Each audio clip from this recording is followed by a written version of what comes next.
love to be this mysterious, mystical fucking thing that nobody can explain.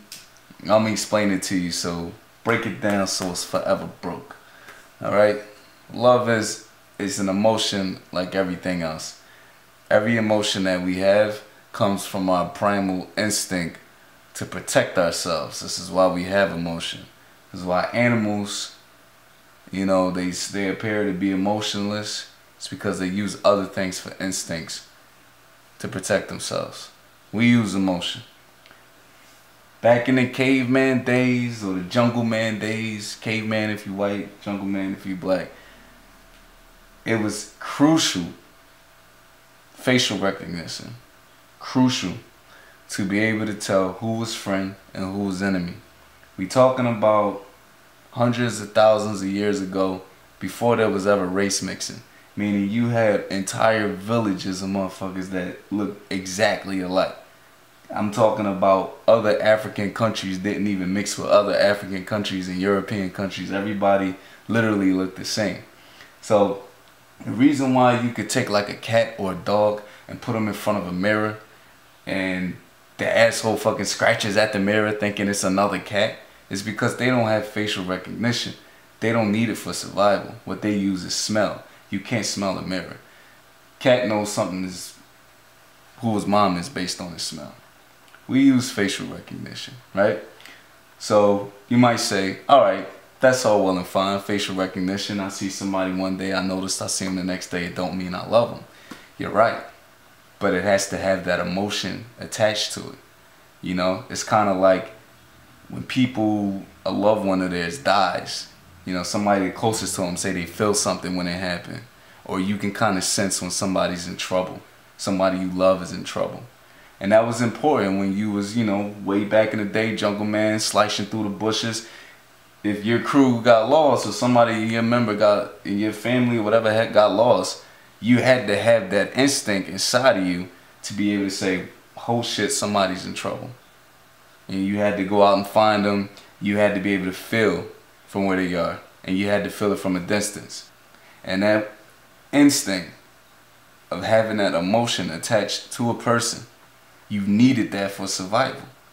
You needed that, and it goes both ways. You needed that for love and hate, because if an enemy is approaching, if I get close enough where you see my face, it's already too late.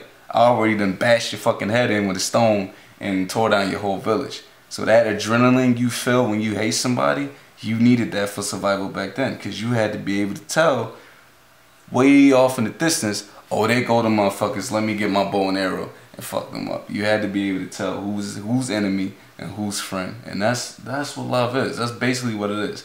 It's a binding emotion to be able to tell this is friend, we need to stick together for survival. The reason why it become this whole mystical great fucking thing now is because we don't necessarily need that right now. You got cars, you know, you can literally distance yourself from your family, travel halfway across the world if you want to. You got planes, you got telephones, you got the internet where you can connect to people all around the world. But back then, you needed that for survival, especially with everybody looking alike. You had to be able to tell, you know, who's my friend, who's my enemy, and have these binding emotions so that, you know, you don't get away from the pack. Because even somebody breaks your heart, you know, you think about your first whatever, if they were dying, you know, you feel some kind of way. Love never goes away, you know. What you're feeling right there is also a primal instinct that we had back then. And that's the fear of rejection. And it's not as important as it is now. You know, people say now, oh, why should I care about one person leaving me? There's 56 billion people in the world. Well, yeah, that's true. It's true now. It's also easier said than done. With that many people in the world, you still feel that feeling of rejection when that one person doesn't want you. You know, and that goes back to back then, again, where it wasn't 50 billion people in the world, and you didn't have access to all the people in the world. You know, so your reputation stuck.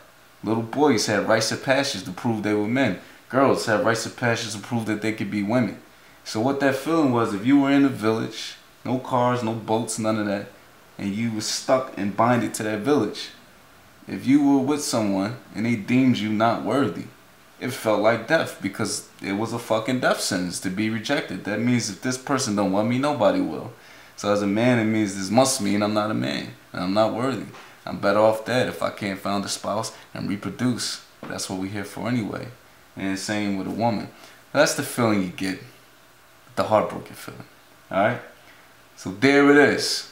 Broke it down for you. That's what love is. That's what hate is. The only difference between love and any other emotion, there's two differences. Number one, you can only feel it with a person. You know, you can be afraid of a lot of shit. You can be sad about a lot of things. Somebody could say, I love my car, I love my house. Not really. And number two, it's a feeling that never goes away. If you're scared of something, you can defeat that fear.